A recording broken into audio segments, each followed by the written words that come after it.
Well, what would you suggest for people like as they're trying to map that and decide what projects they're on? What would you suggest for somebody who's looking to get to the buy side, looking to get to, private equity like you successfully transition? What types of deals should they be looking? What kind of project should they be looking at? Yeah, so I think cost restructurings are a skill that you must have. Hmm. Just like being able to, speak the language with private equity guys about, what are we going to do to this company once we buy it? And I think that's the attractiveness of hiring a consultant. First is knowing that, after perhaps his financial skills aren't compared to a banker, but once we have this company, he's going to know what to do with it, right? He's going to make sure that we can return an investment. So I'd say cost restructuring is helpful. If you can get on M&A deals, which it depends on the firm, it depends on who has a strong practice, but if you can get on some acquisitions where maybe the consulting firm is doing due diligence of the target, Hmm. right?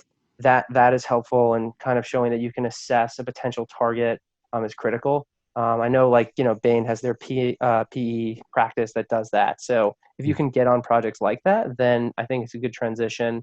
And just being close to the financials at the same time, right? So either working in like the finance practice, right, or it depends on each firm, but being close to the financial statements. So it's not like you're picking up a whole new language when you begin studying for your next career transition.